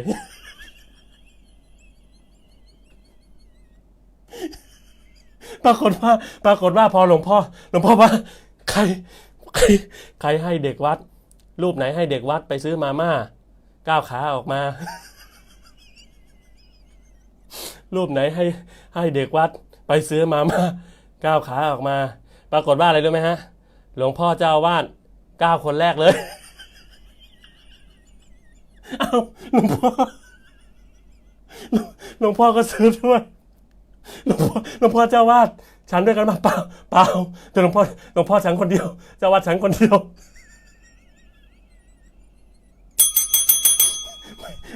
ไม่เอานะฮะไม่เอามันเป็นมุกโจ๊กใครที่ใช้เด็กวัดไปซื้อมาม่าก้าวขาออกมาปรากฏว่าสรุปว่าเจ้าวาด9 คนแรกถ้าไม่มีใครก้าวผมก้าวก่อนคนแรกนะผมอาบัตินะไม่ทีหลังอย่าใช้คนนี้ไปซื้อใช้คนนู้นดีกว่ามันรู้จักพูดสรุปคือประชุมอะไรฮะประชุมคือไม่ได้ประชุมอะไรประชุมคือจะบอกว่าเปลี่ยนคนไปซื้อเปลี่ยนคนไปซื้อไม่โยมมันจะมีอย่างนี้จริงๆถ้าโยมแบบเป็นคนอยู่กับวัดนะโยมจะรู้จริงมันจะมีเรื่องโจ๊กแบบนี้แบบพระบวชใหม่อะไรท่านก็จะมีเรื่องเล่าของท่านแต่มันไม่ใช่ว่าเรื่องอะไรผิดแบบร้ายแรงมันไม่ได้อาบัติร้ายแรงแต่ว่าพระบวชใหม่บางทีท่านยังฝึกไม่ได้ทนไม่ได้ท่านเพิ่งบวชใหม่ๆมันก็จะมีเรื่องเล่าอย่างเงี้ยเหมือนมีอันนึงฮะเรื่องเล่าอีกอันนึงก็คือโยมขายไก่โยมขายไก่ทอดอันนี้พูดถึงวัดไส้ทองนะพูดถึงวัดไส้ทองมาวัดไส้ทองอย่าลืมมากินไก่ทอดป้าน้อยนะฮะขายเฉพาะตอนเย็นมาเลยตั้งแต่พรุ่งนี้มาช่วยแกซื้อหน่อยบอกว่าฟังไลฟ์จากพระมหาภัยวันมาช่วยแกซื้อไก่ทอดนะป้าน้อยไก่ทอดอร่อยมากแต่ว่าขายเฉพาะตอนเย็นอุ้ยเดี๋ยวจะมีคนสงสัยหลวงพี่บอกว่าอร่อยมากแล้วหลวงพี่รู้ได้ไงรู้เพราะว่ารู้เพราะว่าได้กินไงเดินไปสอนหนังสืออย่างเงี้ยกินมันมาเลยเพราะปฏิมาสอนหนังสือตอนเย็นอะไรเงี้ยก็จะมีกลิ่นมีอะไรมานะฮะก็อะไรนะฮะพูดถึงป้าน้อยไก่ทอดข้างวิหารหลวงพ่อเหลือนะโยมถ้าโยมมาวัดสร้อยทองอย่าลืมไก่ทอดป้าน้อยช่วยขายช่วงเย็นมันก็จะมีเรื่องเล่าโจ๊กๆนะเป็นเรื่องเล่าโจ๊กเนนไปซื้อไก่ทอดแกขายตอนเย็นป้าน้อยถามว่าเนนฉันเย็นไม่ได้นะเป็นเนนฉันเย็นได้ไงเป็นเนนฉันเย็นไม่ได้เปล่าไม่ได้ซื้อเองซื้อไปให้หมาที่กุฏิแต่โยมป้ากระซิบนะขอน้ำจิ้มด้วยเดี๋ยวขอถามคนฟังก่อนหมาพันธุ์ไหนมันกินไก่ทอดใส่น้ำจิ้มฮะมันมีเหรอหมาพันธุ์ไหนหมาพันธุ์ไหนมันกินไก่ทอดฮะมันมีเหรอกินไก่ทอดต้องใส่น้ำจิ้ม หรือว่ามันได้เหรอไม่มีมั้งหรือว่าหมามันชอบน้ำจิ้มด้วยน้ำจิ้มรสเด็ดอะไรอย่างนี้เนาะกินแล้วมันแซ่บอะไรหรือเปล่ามามีคนคอมเมนต์บอกว่าหมาชอบแซ่บๆแหละดูออกมีคนบอกว่าหมาหมาชอบหมาชอบแซ่บๆอย่าบูลลี่หมาวัดมีระดับนะหมาวัดหมาหมาวัดมีระดับหมาวัดมีระดับนะคุณไปเที่ยวยิ่งหมาวัดไส้ทองมีอยู่ตัวหนึ่งอ้วนมากคุณไปโยนกระดูกให้มันไม่กินนะมันเป็นหมามีชนชั้นอันนี้โยมอาจไม่รู้นะฮะหมาวัดอ่ะอันนี้เล่าขำๆหมาวัดอ่ะมันมีชนชั้นนะคุณคิดว่าโอ้ยหมาวัดมันคงเป็นหมาแบบหมาขี่เลื่อนหมาคนทิ้งหมาอะไรอย่างเงี้ยโอ้โหหมาวัดไส้ทองมีชนชั้นคือถ้าโยนกระดูกโยนอะไรมันไม่กินเลยนะฮะต้องโยนตับย่างมันกินถ้าโยมโยนอันนู้นอันนี้ให้มันไม่กินถ้าโยนตับย่างมันกินมันเลือกเพราะว่ามันมีระดับมันเลี้ยงดูดีพระท่านก็เลี้ยงดูเอ็นดูมันเลี้ยงหมายังไงให้เป็นหมู เลี้ยงหมายังไงให้โตขึ้นแล้วกลายพันธุ์เป็นหมูยอมอยากรู้มาดูวัดไส้ทองมันอยู่ตั้งแต่เด็กๆนะไอตัวนั้นนะไออ้วนนะตัวนี้มันยังอยู่แต่มันเดินไม่ค่อยไหวนะฮะมันเดินไม่ค่อยไหวแล้วตอนนี้มันเดินไม่ค่อยได้แล้วมันแก่แล้วมันอ้วนนั่นก็ข้อเสียเหมือนกันนะเวลาเลี้ยงหมาเลี้ยงแมวอะตามใจมากเหมือนกับว่ามันน่ารักมันอ้วนแล้วมันน่ารักจริงมันมีปัญหากับสุขภาพนะหมาแมวเนี่ยมันเหมือนคนนะเวลาถ้ามันหนักเยอะๆเหมือนคนอ่ะมันแข้งขากระดูกมันเสื่อมนะนี่ก็ระวังบางคนเห็นแมวตัวอ้วนน่ารักนั่นแหละโรคระวังให้ดีมันจะอายุสั้นนะฮะมีคนบอกว่าอยากให้รีวิวหมาวัดรอบหน้าตกลงได้สาระหรือยังเนี่ยได้สาระเรื่องอะไรคือดีใจเนาะคนขายเราแล้วก็โยมจะไม่เห็นแต่อาตมาเห็นก็คือมันจะมีข้อความมาสู่คิดนะฮะขออภัยยังเห็นไหมฮะยังอยู่ไหมฮะเดี๋ยวขออภัยขอเช็คจากตรงนี้ทำไมตอนนี้ไม่เห็นแล้วอ่ะยังอยู่ไหมฮะยังอยู่ไหมแอดมินอยู่ไหมฮะแอดมินที่มอนิเตอร์ยังอยู่ สรุปก็คือคอมบงนะฮะคอมบงมากนะฮะคือยังอยู่นะอยู่อันนี้ไม่ต้องดูจากอันนี้แล้วฮะก็นั่นแหละนะฮะฝากไว้ว่าโยมไม่เห็นหรอกแต่ว่าอาตมาเห็นเวลาคนเขามีจริงๆนะอันนี้ไม่พูดสิแล้วคือเขาพูดเองเลยนะเดี๋ยวพรุ่งนี้จะรวบรวมข้อความนี้กำลังให้แอดมินรวบรวมและที่โยมที่เขาแชทมาที่เขาบอกว่าเขาจะฆ่าตัวตายแล้วเขาฟังเราไลฟ์อย่างเงี้ยแล้วเขาขำจนเขาลืมตายพูดเหมือนสนุกนะฮะฟังพระขำยังไงให้ลืมตายเขาคิดว่าเขากำลังฆ่าตัวตายเขาเศร้าแต่เขาได้มาดูไลฟ์เราแล้วเขาไม่ฆ่าตัวตายโยมแล้วบอกนี่ไม่มีประโยชน์เหรอไม่มีประโยชน์ก็ปล่อยผ่านแสดงว่าอาตมาไม่ได้กำลังพูดให้โยมฟังอาตมาไม่ได้กำลังพูดให้โยมฟังถ้ามันอาตมาภาพพูดแล้วมันมีประโยชน์ใครนั่นแหละคนนั้นแหละอาตมากำลังพูดให้ฟังเนี่ยเหมือนโยมเนี่ยที่บอกเนี่ยนะฮะกำลังคิดจะฆ่าตัวตายแล้วก็ได้ดูไลฟ์อันนี้แล้วเขามีความสุขขึ้นขำจนลืมตายขำจนลืมตายแล้วอีกโยมอีกคนนึงบอกเป็นโรคซึมเศร้าเดี๋ยวไม่เชื่อเลยว่าโอ้ยท่านไพวาลท่านก็มาพูดให้มันมีข้อดีของท่านนี่อะไรนะอินบ็อกทิปเดี๋ยวมันจะต้องมีคนบอกว่าอินบ็อกทิปโอ้ยพูดให้ตัวเองดูดีเดี๋ยวพรุ่งนี้เอาขึ้นให้ดูเลยเดี๋ยวให้แอดมินเอาขึ้นตอนนี้กำลังรวบรวมเดี๋ยวจะต้องปิดรายชื่อเขาอะไรที่เขาเอาเขียนมาของหาเราในทางที่มันเป็นแง่มุมบวกอะไรเงี้ยเดี๋ยวจะเอาขึ้นนะฮะ ขออนุญาตอ่านคอมเมนต์นะฮะไลฟ์วันนี้สู่ขีดมากยังไงฮะสู่ขีดยังไงฮะบ้านกิ่งเพชรบอกว่าขอเอฟยาดมอารมณ์ดีมันไม่ได้อารมณ์ดีอันนี้ดีเองแต่ว่ายาดมเขาดีนะฮะไลฟ์กี่นาทีแล้วอาจจะไปแล้วมั่งได้พูดได้คุยไอประเด็นที่อยากพูดแล้วคือเห็นดราม่าไหมเห็นน้อมรับบางคนที่บางรูปครูบาอาจารย์บางรูปที่ท่านเป็นห่วงเราจริงๆเช่นเจ้าคุณอาจารย์พิษอะไรอย่างเงี้ยบอกว่ารักหน้าในฐานะรุ่นน้องเจ้าคุณอาจารย์หลวงพ่อพยอมนะฮะเป็นเจ้าคุณยังไงไม่ต้องสร้างภาพสาธุหลวงพ่อนะเจ้าคุณอาจารย์พยอมเคารพนับถือมากท่านพูดและท่านให้เรามีกำลังใจว่า เกรงใจนะฮะท่านพูดอย่างเงี้ยมันไม่ได้ทำให้เรารู้สึกดีแต่พอท่านพูดอย่างนี้มันทำให้เราเกรงใจว่าเฮ้ยพระผู้ใหญ่เขาก็รู้แหละว่าที่เราทำอ่ะมันไม่สำรวมไม่เหมาะสมแต่ท่านยังพยายามพูดเพื่อให้เห็นข้อดีของเราว่ามันอย่างที่ท่านพูดมันมีที่ไหนคนไลค์แล้วคนเป็นดูหลายหมื่นคนดูหลักแสนอย่างเงี้ยมันไม่มีมันคือปรากฏการณ์ที่มันมีประโยชน์ท่านจึงอ้างคำอาจารย์พุทธทาสว่าให้ช่างดูว่าคุณกับโทษอันไหนมากกว่ากันอาตมาก็ยืนยันว่าอาตมาเห็นคุณมากกว่าได้มาคุยได้มาเนี่ยนะฮะเนี่ยมีคนบอกว่าผมเป็นโรคเครียดต้องขอบคุณพศที่ทำให้ผมคลายเครียดนะฮะชอบที่หลวงพี่พูดในไลฟ์วันนี้ค่ะขำน้อยกว่าปกติอ้าว มีคนบอกว่ากลับมาสำนักงานพุทธก่อนกลับมาทำไมฮะโอ้มีคนใช้อักษรย่อนะสพพสสพผู้อำนวยการสำนักงานพุทธนะฮะก็ไม่มีอะไรก็พูดเหมือนเดิมว่าถ้าจะมีหนังสือมาอีกให้ท่านมาพบเลยขอท่านถ้าท่านไม่อยากมาพบคิดว่าโอ้มันแหมระดับเราเป็นผู้อำนวยการรองผู้อำนวยการโทรมาฮะโทรมาเลย0800668629เลขารับ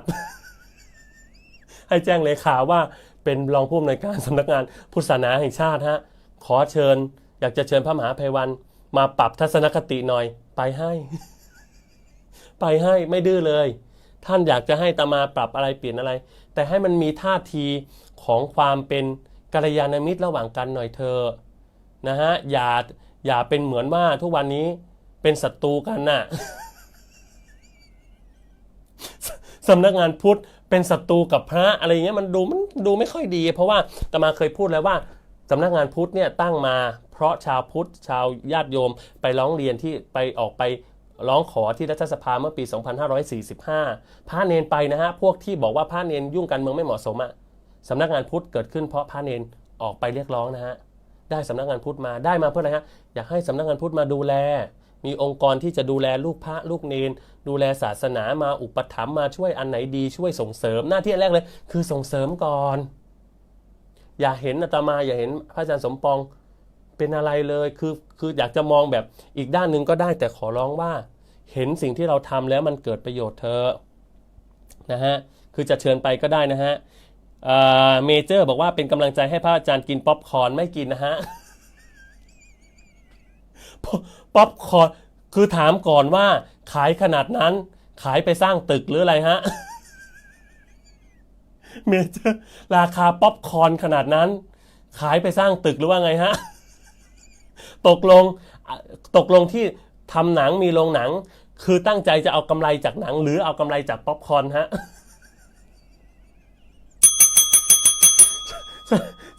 ฉะนั้นไม่ต้องถวายไม่กินป๊อปคอร์นนะฮะขอบคุณในความปรารถนาดี มีคนบอกว่าอยากถวายยาอมมีอยู่นะฮะแต่ไม่โฆษณาเพราะว่าเขาไม่ใช่สปอนเซอร์ มีคนโยมพี่โบนะบอกว่าขอความรู้เรื่องคุณสมบัติกัลยาณมิตร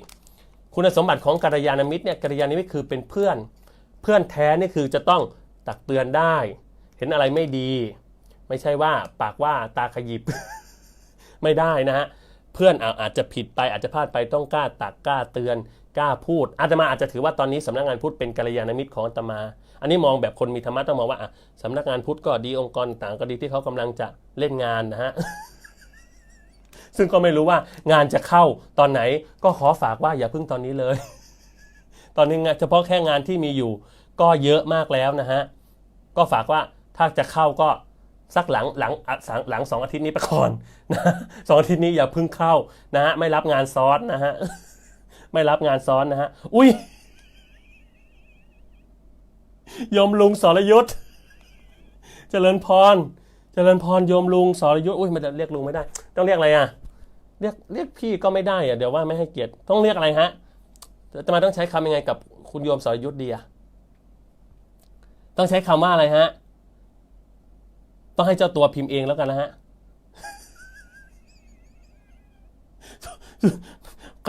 ทำไมกำลังรับชมบ่อยจังฮะ รับชมรอบเดียวก็พอแล้วมั้งฮะนะฮะต้องเรียกว่าอะไรอ่ะไม่กล้าเรียกอ่ะเดี๋ยวกลัวจะเรียกลุงก็ไม่ได้อ่ะมันดูแก่ไปต้องเรียกอะไรอ่ะ เอ้าทำไมขึ้นรับชมบ่อยจังอะต้องเรียกว่าอะไรเดี๋ยวเราอ่านคอมเมนต์แล้วกันนะฮะเม่าปากแดงชอบฟังธรรมจากหลวงพี่เพื่อขัดเกลาจากอะไรเนี่ยอ๋อเรื่องเล่าเม่าปากแดงนี่นะฮะโยมพี่นวัดโอ้โหวันนั้นมาหาถึงห้องเลยนะฮะโยมพี่นวัด ขออภัยนะโยมพี่นวัดถ้าแซวบ้างอะไรบ้างไลฟ์ก่อนๆเคยแซวนะแต่เป็นห่วงไม่มีใครกล้าเตือนโยมพี่นวัดเลยนะตอนที่โยมพี่นวัดตอนนั้นกำลังไอ้นี่ใหม่ๆมีเรื่องอะไรที่ไม่สบายใจใหม่ๆแล้วก็ไลฟ์สดเนี่ยโยมพี่ สภาพตายแล้วสภาพเจริญพรโยมพี่สรยุทธฮะโยมพี่ให้เรียกโยมพี่นะเจริญพรโยมพี่สรยุทธนะฮะขอบคุณมากที่เข้ามาดูและขอบคุณที่นำเสนอข่าวให้ในเพจของโยมพี่นะฮะที่พูดถึงอะไรต่างๆเรื่องราวอะไรต่างๆที่เกี่ยวกับการไลฟ์สดของอาตมาภาพนะขอบคุณโยมพี่สรยุทธมากๆเลยนะฮะขอบคุณโยมพี่ยอพอขอบคุณยอพอสรยุทธมากนะฮะขอบคุณที่เข้ามารับชมโยมพี่นวัดด้วยตอนนั้นนะพูดถึงโยมพี่นวัดนิดนึงนะฮะตอนนั้นแซวโยมพี่นวัดไม่มีใครกล้าเตือนเขาเลยแต่มาเป็นคนเดียวที่กล้าเตือนถามว่าเขาฟังไหม แชร์ไปขอคนละ10 แชร์แชร์ไปรักพระมหาไพวันไหมพิมพ์มารักไหม10 แชร์กดหัวใจรัวๆกดหัวใจมากดกระดิ่งมากแชร์ไปคนละ10 แชร์รักประเทศไทยไหมรักประเทศไทยกด1พอเอาแค่นี้พอนะแซวโยมพี่นวัดตอนนั้นก็แซวตอนนี้โอ้โหดีมากแล้วโยมพี่นวัดอารมณ์ดีขึ้นอะไรดีขึ้นมาหาจู่โจมวันนั้นโหตกใจมากมาถึงกุฏิเลยรักนะฮะโยมพี่นวัดรักมากมีคนบอกว่าไม่รับงานซ้อนเท่ากับรับทุกงาน มีคนบอกว่าไม่รับงานซ้อนเท่ากับรับทุกงานนะ วันนี้นัดเขาจะไลฟ์ตอนกี่โมงนะฮะวันนี้นัดเขาจะไลฟ์ตอนอันนี้ที่เราไลฟ์ไปเมื่อกี้อะไร101นะนัดเขาตอน2 ทุ่มสภาพแต่ลืมว่านัดเขานะฮะมีโยมมาพบก็คุยกับโยมซะเพลินจน2 ทุ่มครึ่งจนแอดมินไปคุยกันแอดมินเพจไปคุยกันว่าเราคงโดนพระอาจารย์แกงหม้อใหญ่แล้วล่ะนะฮะกดมารักอาตมาไหมกด1กดมาต่อไปนี้ทุกคนโยมพี่นวัดบอกวันหลังจะแอบไปอีกทุกคนไม่ต้องกลัวกดมากูไม่กลัวมึงกดมารักประเทศไทยไหมกดมาเนี่ยพอละเดี๋ยวเล่นมากเดี๋ยวก็ว่าอีกแหละไม่มีสาระเดี๋ยวก็แคปช่วงนี้ไปนะมีคนบอกว่าเหมือนคุณนวัดตอนนั้นเลยค่ะพ่อโซเป็นห่วงดีแล้วเนี่ยอันนี้ก็คือกัลยาณมิตรไหมคือสิ่งที่สำคัญของความเป็นกัลยาณมิตรคือกล้าเตือนไหมในขณะที่ระวังให้ดีนะโยมในขณะที่เราไม่รู้ตัวว่าเรากำลัง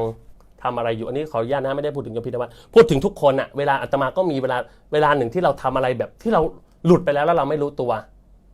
แล้วว่าเราทำอะไรคนส่วนใหญ่ส่วนมากจะปล่อยให้เราทำอันนั้นอันนี้อันตรายมากอันนี้ไม่เรียกว่ากัลยาณมิตรอันนี้เรียกว่ามิตรจอมปลอมขำอยู่แล้วไม่บอกให้หยุดขำอยู่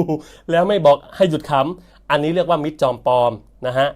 ชอบให้เป็นบ้าเห็นภาพเป็นบ้าชอบอันนี้คือมิตรจอมปลอมมิตรปฏิรูปมิตรไม่แท้นะฮะมิตรแสวงหาประโยชน์คบไม่ได้พวกที่ดูอยู่เนี่ยคบไม่ได้ถ้า ถ้าเป็นกัลยาณมิตรเห็นพระขำเยอะหรอกหลวงพี่หยุดขำเธอหลวงพี่หยุดขำก่อนมีคนบอกว่ารักมากเท่ากับแกงมากกล้าเตือนเท่ากับกล้าแก้แชร์ไปไม่ขออะไรมากผมไม่ขออะไรมากกูไม่กลัวมึงอย่าคิดเดี๋ยวกูออกไปกูจะคิดบัญชีให้หมดมีคนคอมเมนต์ว่ามิตรผลล่ะคะอันนั้นน้ำตาแล้วนะฮะมิตรผลต้องเข้าแล้วนะฮะโอ้ยห่วงมากเท่ากับยังแกอยู่อาจารย์หมออ้ำบอกว่าแม่บ้านบอกเพราะเขาปลดล็อกกระท่อมแน่มิตรแท้คู่เรือนครับนะเคยเตือนแล้วแต่พระอาจารย์ขำไม่หยุดเลยไลฟ์เท่าไหร่แล้วฮะจะไปละพอไปดื้อๆอย่างนี้แหละไม่ต้องไลฟ์เยอะแมสแล้วก็ไปอย่างนี้แหละไม่ต้องสนใจไม่ต้องอ่านคอมเมนต์เราอยากไปก็ไปเลยไม่สนใจพวกนี้เขาตามเราแล้วไม่ต้องไปแคร์มากหรอกกี่นาทีแล้วฮะมิตรแท้เท่ากับเงียบสนิทนะฮะมิตรแท้เท่ากับเงียบสนิทนะฮะแต่ถ้ามิตรภาพก็คือถนนนะฮะนึกถึงมิตรภาพนึกถึงถนนนะมีคนบอกว่ามิตรภาพเท่ากับถนนนะรวมมิตรเท่ากับทัวร์นรก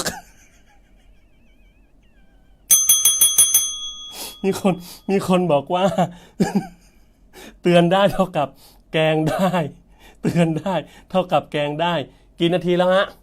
คอมเมนต์ด้วยฮะแค่หลวงพี่ขำก็ขำตามแบบไม่มีสาเหตุมีคนครูสุดาบอกว่าอยากไปก็ไปเลยค่ะเดี๋ยวก่อนไปมาลาไหว้คนไทยทำอะไรไปมาลาไหว้มิตรภาพไม่เอานะไอ้มุกว่าอะไรแครอทแครไลน์นะไม่เอาเสียวมากเฮ้ยนี่มันแครไลน์นี่อุ้ยไม่นึกถึงโยมค่อมเลยเห็นไหมสร้างเสียงหัวเราะเนี่ยนะถึงโยมค่อมจะจากไปแล้วแต่ว่านึกถึงมุกเรื่องแครไลน์แครอทนึกถึงหน้าเขาอยู่ยังไงให้คนจดจำสร้างเสียงหัวเราะทำความสุขให้คนจากไปคนยังคิดถึงคนเป็นตำนานสร้างเสียงหัวเราะถ้าสร้างความสุขให้คนเนี่ยเห็นไหมเนี่ยเห็นไหมพอพูดถึงปุ๊บเลยหัวตมาปุ๊บพอพูดถึงนี่มันมุกโยมค่อมนี่หว่าเห็นไหมอยู่ให้คนรักด่าคำว่าไอ้ยังด่าคำว่าไอ้ยังไงคนรู้สึกว่าชอบวันหนึ่งอยากเป็นแบบโยมค่อมมากนะเดินไปหลวงพี่ด่าผมหน่อยทำได้ยังไงปกติคนเราโดนด่าแล้วจะรู้สึกโกรธมากนะใครมาด่าเราว่าไอ้เนี่ยนะฮะถ้าคนด่าเราว่าไอ้เนี่ยมันก็โกรธแต่ว่าพอโยมค่อมด่าหัวเราะคนบ้าอะไรด่าคนอื่นแล้วคนอื่นรู้สึกหัวเราะอยากให้ด่าเนี่ยอยากเป็นวีนเพจวีนมานะเพจวีนยังไงเราวันไหนใครเนี่ยแอดมินใครเล่นแอดมินเขามีเยอะเพจวีนเราไม่รู้ว่าใครเมื่อไหร่เราจะอะไรนะมีตติ้งกันเมื่อไหร่ อย่าเอารูปไปแกล้งเดี๋ยวฝากถึงแอดมินเพจวีนก่อนว่าโยมไปตัดต่อรูปตมาซ้อนท้ายรถพระมหาเทวีเจ้าอาตมาไม่โกรธเลยแต่ว่าภาพไม่ชัดขนาดนั้นน่ะ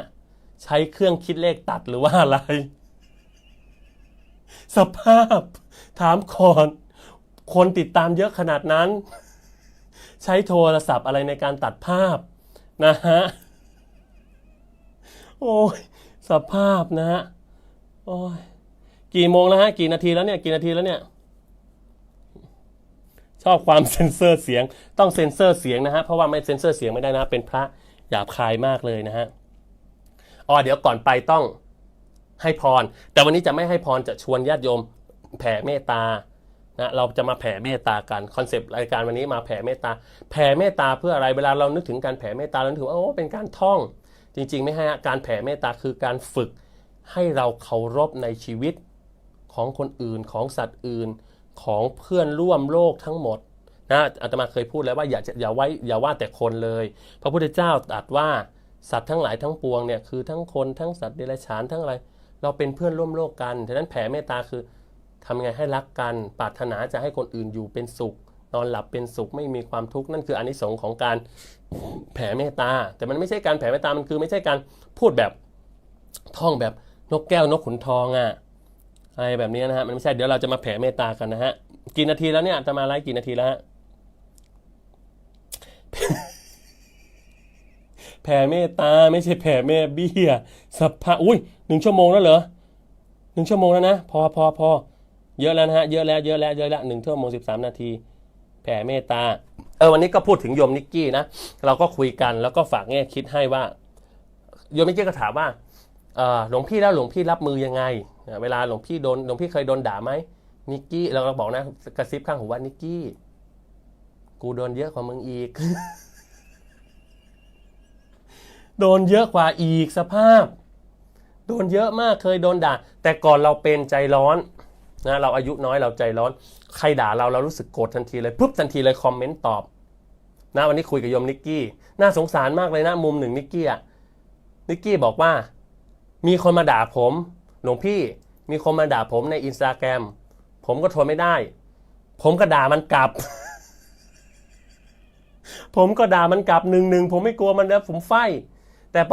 ปรากฏว่าพอผมด่ามันไปตามเพื่อนมา มันไปตามทัวร์มาพอมันไปตามทัวร์มาปุ๊บมันลบคอมเมนต์ แล้วเหมือนผมด่าทิปอยู่คนเดียวแล้วคนก็มาลุมด่าผมนี่อันนี้ระวังให้ดีเป็นดารา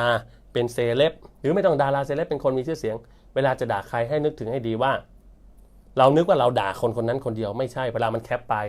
สภาพคือด่าทั้งหมด ด่าคนเดียวเท่ากับด่าทั้งหมดนะฮะถามเวลาเท่ากับอยู่ต่อ เดี๋ยวจะไป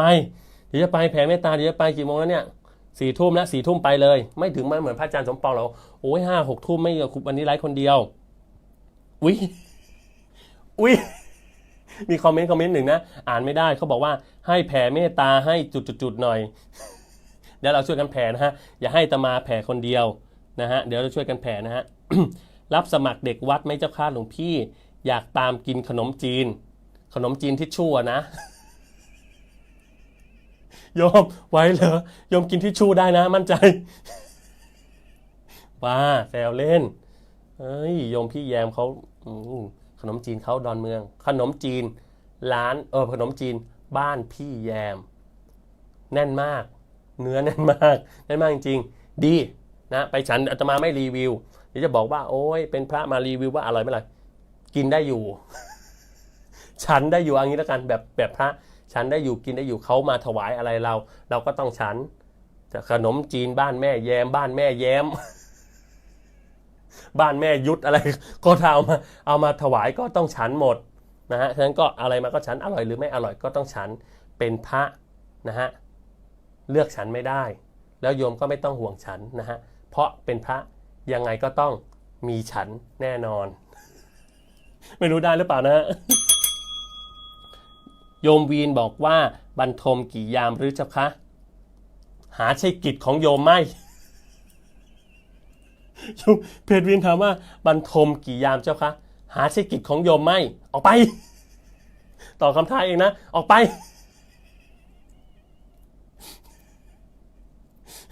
เบื่ออีกระเทยนี่จริงๆเลยอุ้ยขำเดี๋ยวไม่สำรวมด่ากระเทยยังไงให้ลืมว่า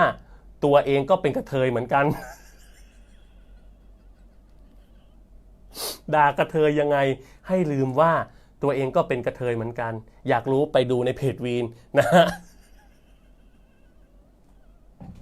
โอ้ยขำมากด่าคนอื่นเป็นกระเทยแต่ลืมว่าตัวเองก็เป็นกระเทยเหมือนกันสงสารโยมทิพย์มากโยมทิพย์แกคงด่าแหละว่าขอโทษนะพี่จะด่าอะไรหนูไม่ว่าแต่ที่พี่มาด่าหนูว่าเป็นอีกระเทยคือพี่ไม่ใช่กระเทยเหรอคะ โยมทิพย์ทีหลังสวนเลยสวนแบบที่อาตมาภาพพูดวินขับแล้วนะโอ้ยได้อะไรบ้างเนี่ยเอาไปแล้วมั่งอันนี้ดูไม่ได้นะว่าเหลือคนดูเท่าไหร่ไม่รู้ดูไม่ได้อาจจะไปเยอะแล้วแหละก็ฝากไว้มาพูดเนี่ยจะพูดอะไรที่เป็นดราม่าก็เลยไม่ได้พูดเลยน้อมรับทุกคำจะติจะชมอะไรแต่ขอเถอะว่าอย่าเคมความเป็นพุทธศาสนาไว้คนเดียวอะขอร้องเถอะวันนี้ก็พูดกับอาจารย์สมปองว่าได้ถ้าคุณเคมว่าอันนี้คือไม่เหมาะสมตัดอันนี้คือไม่ได้ตัดออกหมดแล้วถามว่าคุณเก็บธรรมะของคุณไว้ให้ใครของดีคุณมีของดีแต่ของดีของคุณมันถูกพับอยู่ในหีบอะนึกถึงสภาพอะคุณมีพระไตรปิฎกแต่คุณล็อกกุญแจแต่ละวัดถามก่อนมีตู้พระไตรปิฎกไว้แต่ล็อกกุญแจมีไว้เพื่ออะไรพระไตรปิฎกมันต้องมีค่ามากกว่าเป็นอาหารปวกหรือเปล่าหลายวัดเก็บไว้ล็อกกุญแจลืมบางทีล็อกจนลืมกุญแจหายเปิดอีกทีอ้าวปวกกินไปแล้วเหมือนการธรรมะดีมากมีธรรมะดีมากอยากจะสื่อกับคนแต่ไม่มีคนฟังสื่อกับใครธรรมะทุกวันนี้เป็นธรรมะที่มีไว้แค่เทศให้ผีฟังเอ้าโยมลองดูที่เรื่องจริงไหมธรรมะทุกวันนี้เป็นธรรมะที่มีไว้แค่เทศให้ผีฟังนะบทอภิธรรมลึกซึ้งมากเอาไว้สวดตอนไหนงานศพแล้วจะมีเพื่ออะไรมันมีประโยชน์ไหมสวดให้ผีฟังมันมีประโยชน์หรือเปล่าผีมันตายไปแล้วมันฟังไม่ได้ฉะนั้นธรรมะมันต้องมีประโยชน์เอามาแทรกเอามาหยอดพระอาจารย์สมปองบอกว่าอย่าเรียกว่าหยอดให้เรียกว่าหยอดอย่าเรียกว่าหยอดแต่ให้เรียกว่าหยอดก็คือเอามาใส่เอามาหยอดเอามาย่อยอ่ะ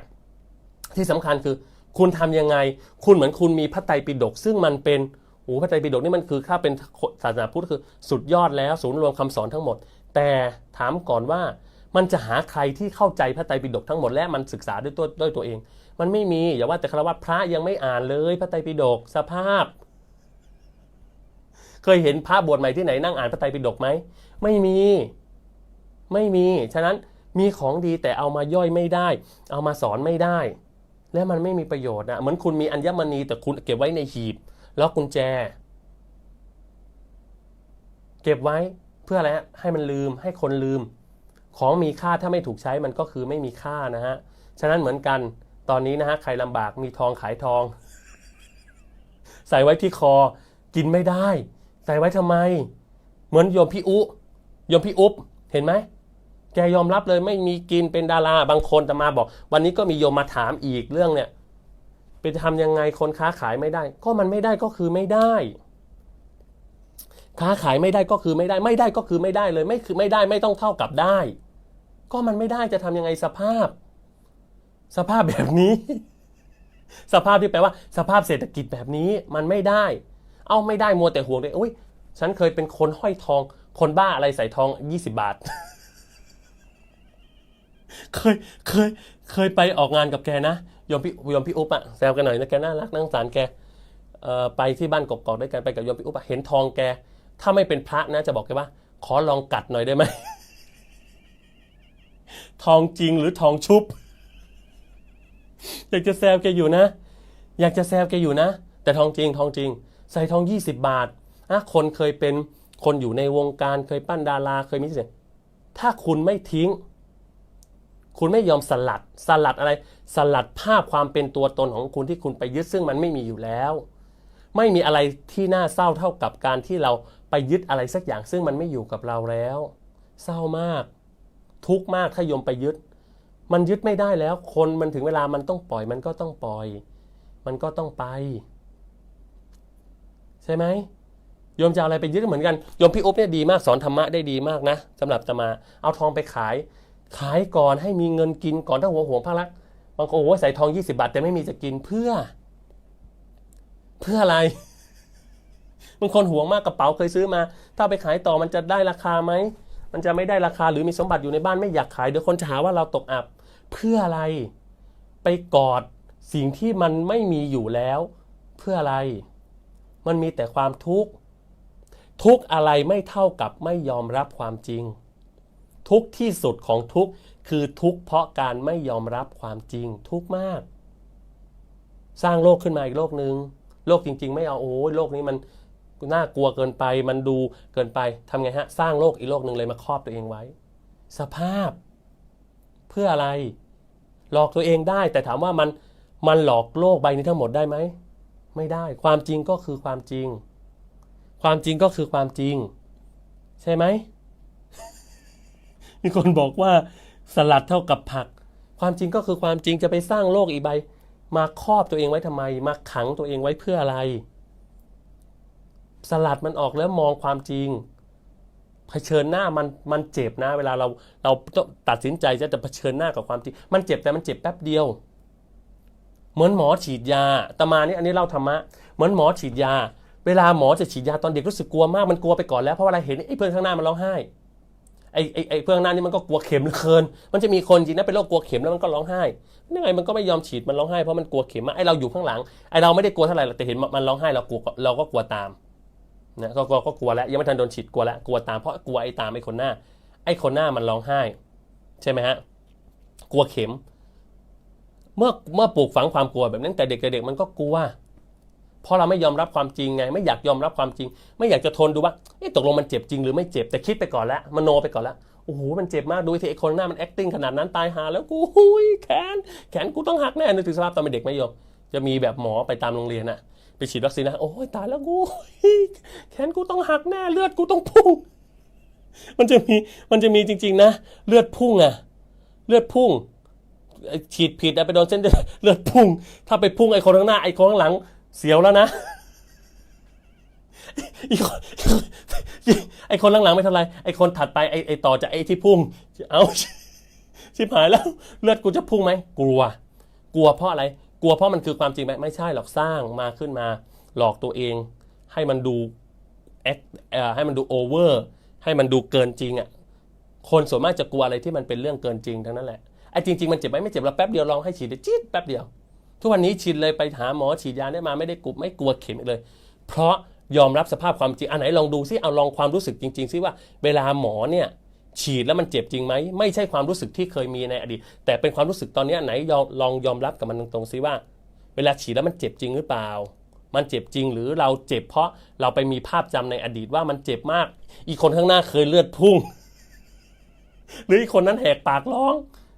ลองซิลองเอาลบภาพความกลัวลบภาพมายาคติที่เคยมีแล้วเปิดใจรับความจริงในปัจจุบันที่ฉีดมามึงอยากฉีดมาชึบเข้าไปมันก็แป๊บเดียวเองไม่ได้เจ็บไม่ได้อะไรเลยปรากฏว่าเลิกกลัวเข็มไปโดยไม่รู้ตัวนี่สอนธรรมะช่วงธรรมะนะมีคนบอกว่าเลือดพุ่งน่าจะไม่ใช่ฉีดยามันพุ่งจริงๆมันพุ่งใส่หลอดเลยมันพุ่งออกมาใส่หลอดเลยเพราะมันฉีดผิดไปถูกเส้นเลือดมันพุ่งนะฮะมีคนบอกว่าเจ็บนิดเดียวเท่ากับเป็นลมเจ็บเหมือนมดกัดเท่ากับปวดตุบรอหลวงพี่แผ่เมตตาอยู่ค่ะ 9% สุดท้ายแล้วค่ะสภาพ 9% สุดท้ายคืออะไรเนี่ยคืออะไรคืออาตมาอยากสอนว่า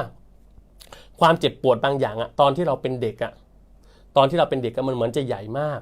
เพราะเราเป็นเด็กใจเราเล็กถ้าใจเราเล็กความทุกข์จะใหญ่แต่ถ้าใจเราใหญ่ความทุกข์จะเล็กธรรมะถามว่ามันฟังไหมไม่ฟังมันออกไปนานแล้วมันมารอกดตอนเราขำแล้วเอาไปฟ้องแต่ธรรมะอยู่ตอนท้ายๆไม่ฟังกูออกไปก่อนแล้วเดี๋ยวกูเล่นงานมึงแน่วันนี้มึงขำอีกแล้วนะมีคนบอกว่าพระอาจารย์เข้าสาระกับคนหายมันไม่ฟังแล้วพอพูดเรื่องเข็มฉีดยาปุ๊บมันออกแล้วเฮ้ยไม่ได้เดี๋ยวมันมีสาระเดี๋ยวด่ามันไม่ได้มันเริ่มมีสาระแต่ว่าเมื่อกี้มันไม่มีสาระมันขำกูแคปไว้แล้วเดี๋ยวกูฟ้องพวกนี้นะพูดเรื่องที่อาตมาพูดคือถ้าเราใจเล็กความทุกข์จะใหญ่ถ้าเราใจใหญ่ความทุกข์จะเล็กเหมือนกันตอนเด็กเรายังมีประสบการณ์น้อยเราเจออะไรเราก็จะรู้สึกว่าหกล้มแผลนิดเดียวเองมันเหมือนว่ามันขาขาดนะฮะ4 ทุ่มนัดไลฟ์ใครเอาก็เรื่องของเขาสิอันนี้กี่โมงแล้ว4 ทุ่ม 3 นาทีไม่ตอนนี้เท่าไหร่ตอนนี้4 ทุ่ม 3 นาทีแล้วเรานัดเขาเท่าไหร่แค่นี้เลยจบพอปิด ปิดเลยไปแค่นี้เลยไปง่ายๆเลยเดี๋ยวรอก่อนนะของอะไรนะของอะไรของวิทยุเดลินิว โอเค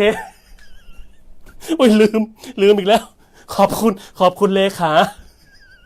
ไม่ปลดแล้วนะฮะเลขาคนนี้อ้าวไปแค่นี้แหละไม่ลาแผ่เมตตาเอาไว้พรุ่งนี้ไปแผ่เมตตาเองไปนั่งสวดมนต์เองเปิด Google เปิด Google แล้วพิมพ์ว่าบทแผ่เมตตาฝากนะฝากการบ้านแผ่เมตตาเองเอาแค่นี้มีรายการรออยู่เจริญพร